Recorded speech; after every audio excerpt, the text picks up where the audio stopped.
संस्कृती म्हटलं की भारतीय रूढी परंपरा इतर संस्कृतीपेक्षा वेगळ्याच आहे. संस्कृती म्हटलं की आपण भारतीयचा माणूस आहे म्हणून आम्हाला समजून जाते. भारतामध्ये जे काही धर्म असते सगळं धर्म संस्कृती आणि धर्माशिवाय कोणताही धर्म जगू शकत नाही. जिथे संस्कृती आहे तिथे धर्म आहे, जिथे धर्म आहे तिथे संस्कृती आहे.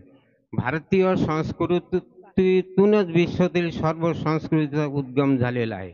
संस्कृती म्हटलं की आपण रूढी परंपरा इतर संस्कृतीचा बिघडे आहे. आपण भारतीय आहो हे आपण संस्कृतीपात माहीत पडते. आपण भारतीय आहो हे आपल्याला गर्व केला पाहिजे. आपण आपल्या संस्कृतीला जीवापाड जगतो म्हणून भारतीय संस्कृती भारतवर्षाचा स्थान आहे. अनादी काळापासून भारतात अंधश्रद्धाचा बीज पेरले गेलेला आहे.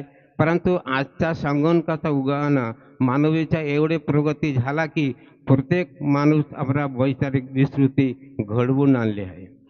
मनुष्याला स्वतःचा कर्म स्वतःच करायला पाहिजे, तेव्हाच आपण समोर जाऊ शकतो. धर्म म्हणजे आपला जीवनात वाढवाची एक रास्ता म्हणून सांगत जाते आहे. भारतीय संस्कृतीत जे काही धर्म असते सर्व धर्म आपण पालन केले पाहिजे. धर्माशिवाय काही होत नाही म्हणून हे जगामध्ये सगळं मनुष्य धर्माची कर्म करायची पुढे पुढे जात आहे. आपल्या देशात दया माया क्षमा सद्भावना सहानुभूती आदीच्या वस्ती आहे म्हणून भारतासारखा संस्कृती जगाचा पाठीवर कुठेही दिसत नाही. आपल्या देशात साधू संत महात्माने सांगितले आध्यात्मिक तत्वज्ञान अंगीकारा आणि मानवी जीवन सार्थक करा. धर्माशिवाय मानवी जीवन सार्थक होऊ शकत नाही. यामुळे आपल्याला सगळे शास्त्रामध्ये वाचलेलं आहे. त्यामुळे आपण काही करायचा विचार करायला पाहिजे. आपल्या देशात साधू संतांनी जे ज्ञान आपल्याला दिले आहे ते सगळ्या मनुष्याला अंगीकार केला पाहिजे.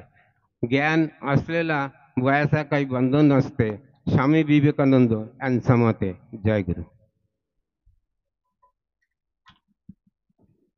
खूप सुंदर इष्टप्रसंग या ठिकाणी सन्माननीय मजुमदारकर यांनी केलेला आहे.